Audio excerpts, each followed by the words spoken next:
நேற்றும் இன்றும் என்றும் மாறாத அருள்நாதர் இயேசு கிறிஸ்துவின் ஈடு இணையற்ற இனிய நாமத்தில் நினைக்கும் தேவன் ஊழியங்கள் சார்பாக உங்கள் யாவரையும் வாழ்த்துகிறேன். இந்த நிகழ்ச்சியின் மூலமாய் உங்களை சந்திப்பதில் மிகுந்த மனமகிழ்ச்சி அடைகிறோம். நாங்கள் ஆராதிக்கிற தேவன் உங்களை ஆசீர்வதிக்க, விடுதலையாக்க, உங்களை உயர்த்த அவர் போதுமானவராயிருக்கிறார். எங்களோடு கூட சேர்ந்து ஒரு பாடலுடைய ஒரு சரணத்தை பாடி தொடர்ந்து கர்த்தருடைய வார்த்தையை கேட்க உங்கள் யாவரையும் அன்பாய் அழைக்கிறோம்.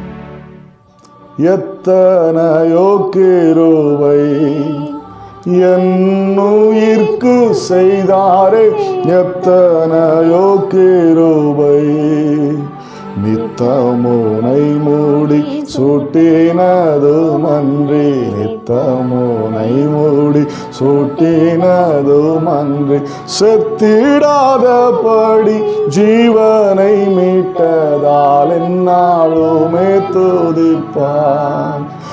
என் ஆத்துமாவே நீ என்னாலுமே துதிப்பான். கர்த்தர் செய்த எல்லா நன்மைகளுக்காக ஒவ்வொரு நாளும் அவரை பாடி நாம் துதிப்போம். இன்னும் கர்த்தர் நம்மை உயர்த்துவார்.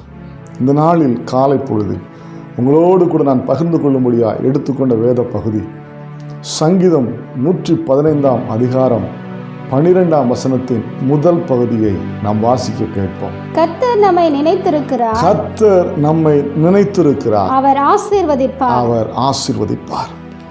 பிரியமான கர்த்தருடைய பிள்ளைகளே, இந்த கர்த்தருடைய வார்த்தை சொல்லுகிறது, கர்த்தர் நம்மை நினைத்திருக்கிறார். இன்றைக்கு அநேகருடைய வாழ்க்கையில் நாம் கேள்விப்படுகிற காரியம், என்னை எல்லாரும் மறந்து விட்டார்கள், நான் எல்லாராலும் மறக்கப்பட்டு போனேன், எங்கள் அப்பான்னா எனக்கு ரொம்ப உயிரியா, எங்கள் அம்மானா எனக்கு ரொம்ப உயிர், என் தம்பி தங்கச்சின்னா எனக்கு உயிர், ஆனால் எல்லாரும் நீ மறந்துட்டாங்கன்னு சொல்லி புலம்புகிற எத்தனையோ ஜனங்களை பார்த்துருக்கிறோம். இந்த வார்த்தைகளை கேட்கும்போது உள்ளமெல்லாம் உடைந்து போகிறது. ஏன் இப்படிப்பட்ட ஒரு சூழ்நிலை? ஆனால் வேதம் சொல்லுகிறது, இந்த உலகத்தை உருவாக்கின தேவன், அண்ட சராசரங்களை படைத்து அவைகளை ஆளுகை செய்கிற தேவன் உங்களை நினைத்திருக்கிறார்.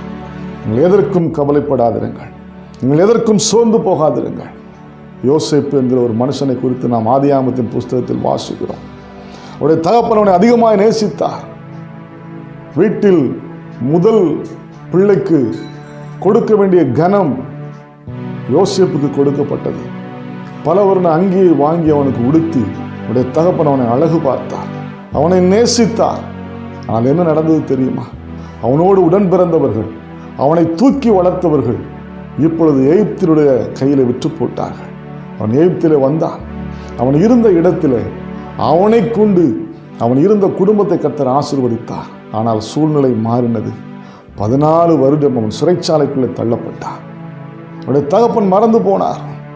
தாளாட்டி சீராட்டி அவனை கனப்படுத்தின, அவனை நன்றாய் கவனித்து அவனை வளர்த்த அவனுடைய தகப்பன் மறந்து போனார். உடன் பிறந்தவர்கள் எல்லாம் மறந்து போனார்கள். அவன் தனிமையிலே உட்கார்ந்து இருக்கிறான். அவனால் ஆசீர்வாதத்தை பெற்றவர்கள், அவனாலே விடுதலை உண்டாகும் என்று சொல்லி இறைவனுடைய வார்த்தையை கேட்டு ஒரு புதிய நம்பிக்கையை வளர்த்து கொண்டவர்கள் அவனை மறந்து போனார்கள். ஒருவேளை இந்த உலகம் அப்படி உங்களை குறித்து நினைத்துக் கொண்டிருக்கிறதா? நீங்கள் பார்த்து உயர்த்தி விட்டவர்கள், நீங்கள் பார்த்து உதவி செய்து வாழ வைத்தவர்கள், நீங்கள் பார்த்து அவருடைய காரியங்களில் நன்மை செய்தவர்கள் இன்றைக்கு உயர்ந்து வாழ்ந்திருக்கும் போது உங்களை மறந்து போனார்கள் என்று சொல்லி சோர்ந்து போயிருக்கிறீர்களா? கவலைப்படாதிருங்கள். யோசேப்பை கர்த்தர் நினைவிலே வைத்திருந்தார். அவருடைய நாட்கள் வந்தபோது கர்த்தர் அவனை நினைத்து இந்த எகிப்து தேசத்தினுடைய அதிபதியாய் மாற்றினார். அதே போல நீங்கள் ஆராதித்துக் கொண்டிருக்கிற உங்கள் ஆண்டவராகிய தேவன் உங்களை நினைத்து கொண்டிருக்கிறார். கவலைப்படாதிருங்கள், சோர்ந்து போகாதிருங்கள். உங்களை யாரும் நினைக்க வேண்டிய அவசியம் இல்லை. என்னை உருவாக்கின தேவன் நினைத்து கொண்டிருக்கிறார்.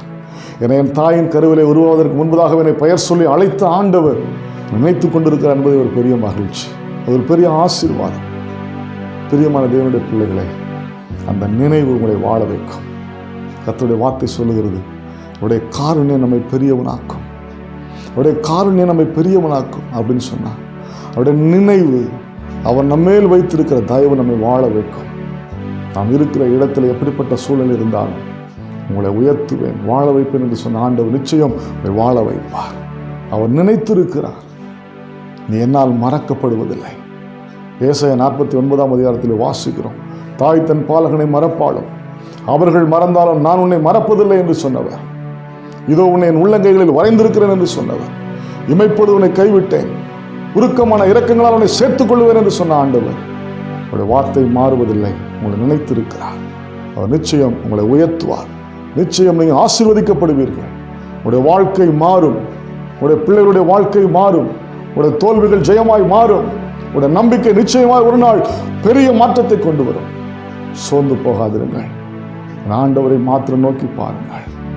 அவரிடத்தில் வந்து யாரையும் அவர் புறமே தள்ளினதில்லை. அவரிடத்தில் வந்து யாரையும் அவர் தள்ளிவிட்டதில்லை. அன்றைக்கு ஒளிமுக வாசலில் உட்கார்ந்து, இயேசுவே தாவீதின் குமாரனை எனக்கு இறங்கும் என்று சொல்லி கதறின் அந்த பத்திமையை குருடனுடைய பக்கத்தில் வந்து, நான் உனக்கு என்ன செய்ய வேண்டும் என்று இருக்கிறாய் என்று கேட்டு அவனுக்கு மறுபடியும் பார்வையை கொடுத்து அவனை மகிழ்ச்சி அடைய செய்து அவனுடைய வாழ்க்கையை திரும்ப கொடுத்த அதே ஆண்டவராகிய தேவன் இன்றைக்கு உங்களை நினைத்து உங்கள் பக்கத்தில் நின்று கொண்டு இருக்கிறார். நான் உனக்கு என்ன செய்யட்டும் என்று சொல்லி உங்களை பார்த்து கேட்கிறார். உங்களுடைய இருதயத்தை ஊற்றி விடுங்கள் ஆண்டவரிடத்தில். உடத்து உள்ளத்தின் ஆழத்தில் இருக்கிற ஆண்டவரிடத்தில் சொல்லிவிடுங்கள், நான் எல்லாரும் மறக்கப்பட்டிருக்கிறேன் ஆண்டவரே, என்னை நினைத்துக் கொள்ளும் என்று சொல்லுங்கள். அவர் நிச்சயமாய் உங்களை ஆசீர்வதிப்பார். அவர் உங்களை தன்னுடைய நினைவிலே வைத்திருக்கிறார். அவர் மாறாத தெய்வம். நிச்சயமாய் உங்களை வாழ வைப்பார். நாம் ஜெபிப்போமா? நினைத்திருக்கிற எங்கள் தெய்வமே, இந்த நல்ல காலை வேளையில் என்னுடைய பிள்ளைடைய வாழ்க்கையில் எத்தனையோ சோர்வுகள், நான் எல்லாராலும் மறக்கப்பட்டிருக்கிறேன், நான் எல்லாராலும் கைவிடப்பட்டிருக்கிறேன் என்று சொல்லி உடைந்து போயிருக்கிற உள்ளங்கள் கர்த்தரை நினைத்திருக்கிறார் என்கிற அந்த விசுவாசத்திற்குள்ளே கட்டப்பட ஆசீர்வாதங்களை சுதந்திரத்துக்குள்ளே கர்த்தர் உதவி செய்வீராக. இந்த சத்தத்தை கேட்டுக்கொண்டிருக்கிற ஒவ்வொருடைய வாழ்க்கையிலும் ஒரு புதிய நம்பிக்கை பிறக்கட்டும், ஒரு புதிய ஆசீர்வாதம் உண்டாகட்டும். உடைய நாமத்தில் வாழ்த்துகிறோம், துதிக நம்மை உமக்கு செலுத்துகிறோம். எங்கள் ஆண்டவர் இயேசு கிறிஸ்துவின் நாமத்தில் ஜெபிக்கிறோம் நல்ல பிதாவே, ஆமென். கர்த்தர் உங்களை ஆசீர்வதிப்பாராக.